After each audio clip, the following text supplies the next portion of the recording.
All righty. Good morning, folks. We are back. Being at the IL.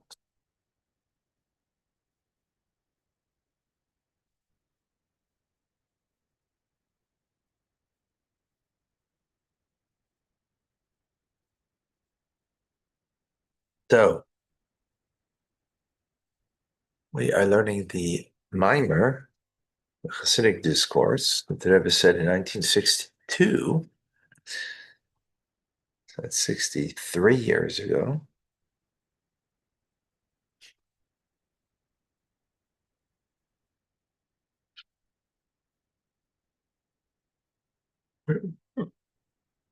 So we have two verses in chapter 47 of Psalms of Tehillim, which is the chapter that's read before we blow the shofar this coming Tuesday and Wednesday on Rosh Hashanah.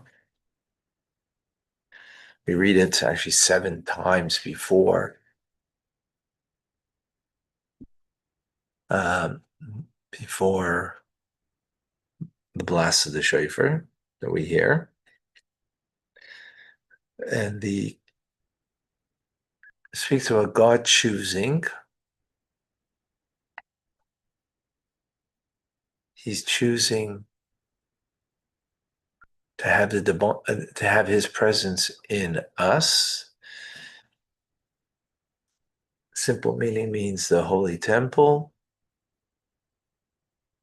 but it's in reference to us because the presence of God is in the holy temple, is in the every single Jew, as the verse says, make for me a sanctuary and I will dwell amongst them meaning each and every single one of them, the Jewish people. And how will that happen? As the next verse says, through that God ascends from his seat, his throne of judgment, and will sit on the throne of compassion. And how? By us blowing the shofar. So when we blow the shofar, we not only do we affect above the divine that God isn't sitting on the throne of judgment, but he's sitting on the throne of compassion. But that compassion is that God is choosing. And as we explained, choosing comes from the core essence of the divine, of God himself. Because true choice is not to be compelled, yet we're affecting it. That God is we're drawing down his compassion that is coming from his free choice in us. As the verse says, he's choosing us.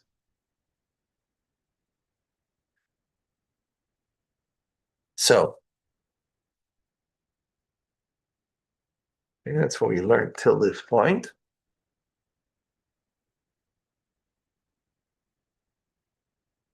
So, let's go further in explaining to add to this idea. Right. So what we need to really understand. Well, we're affecting the core of God, that he is choosing us by not sitting in a seat of judgment, but compassion. So let's understand how all that works. So we can add that through our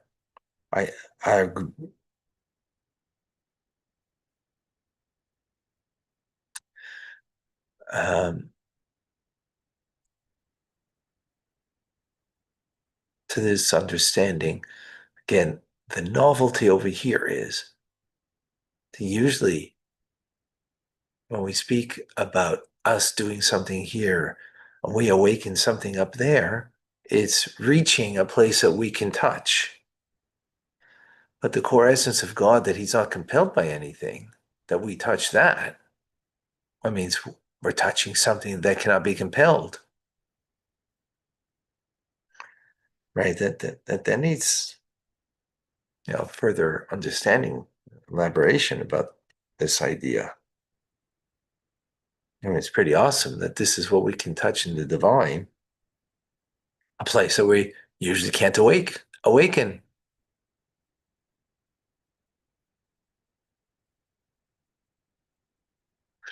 Like, I don't know if this is I don't think this is a good example, but an example in any case that might give us a little of the inkling. Um,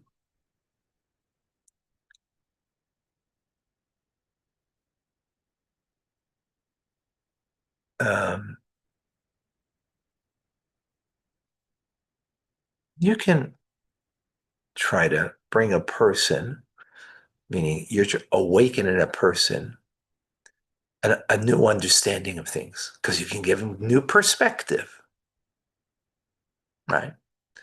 Oh, I never saw it that way. All of a sudden, person perks up and says, wow, okay.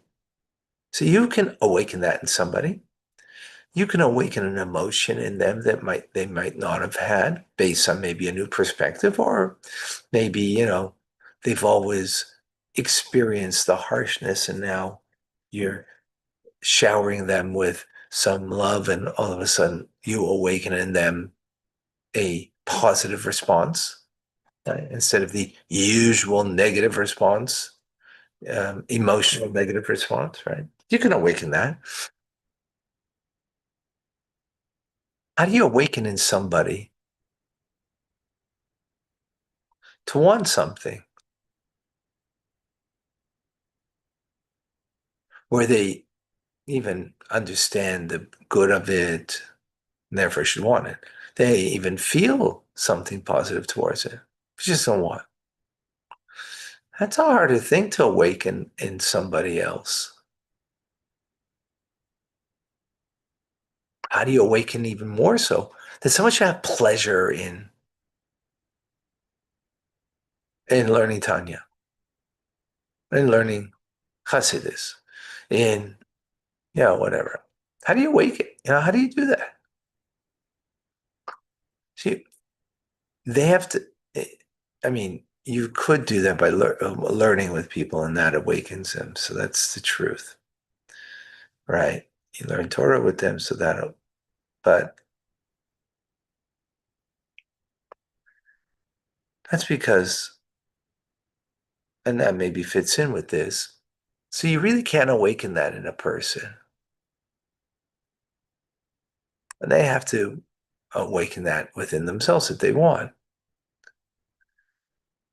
What you could do, though, if you touch the core of them, right. So learning Torah with them is touching their core. So therefore I want the mitzvah.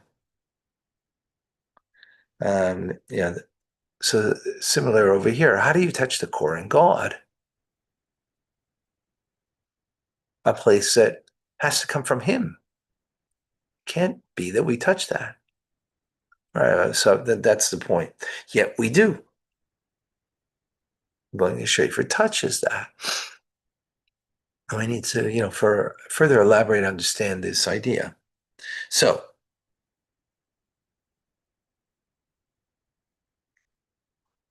be understood by that the Iker, the main idea of Rosh Hashanah is, in spiritual terms, is called Binyan Hamalchus, the building of the kingship, of the attribute of Malchus, kingship, sovereignty. As our sages say before me on Rosh Hashanah, Malchios, say before me things that are dealing with me being king, in order shitamlichuni aleichem, in order that you shall make me king upon you. Right? That's what Rosh Hashanah is about. simple terms, if you will. We want to be king. We want to be in control. We want to control our lives. As a matter of fact, as the king controls the life of the nation, so we also want to control things around us, people around us. Why? Because we want to have and want to get what we want. So, control gives us that. What do we do on Rosh Hashanah? Say, okay, God, you know what? You're really the king. We're making you the king. Right?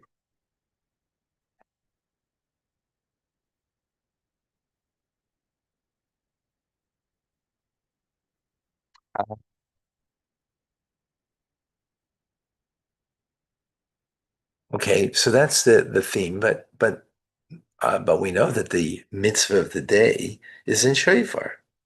So what does it mean to make God king? Is the theme of the day? Well, the mitzvah of the day is shofar. So we tie the two things together. How do we coronate God as king?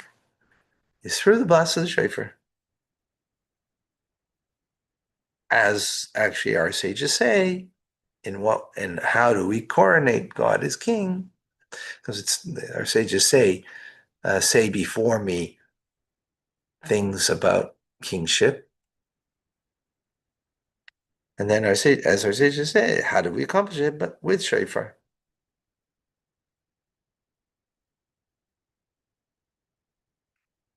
So what's the connection between Rosh Hashanah, right, and building? Um,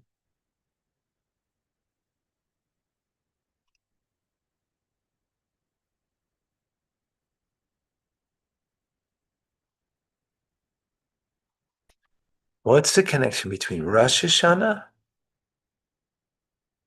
and building God's kingdom? Like, why is it specific then? Right? What's the connection there?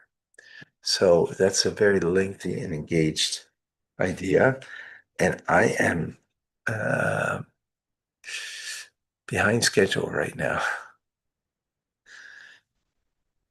because of the trip and everything, and the lack of sleep beforehand.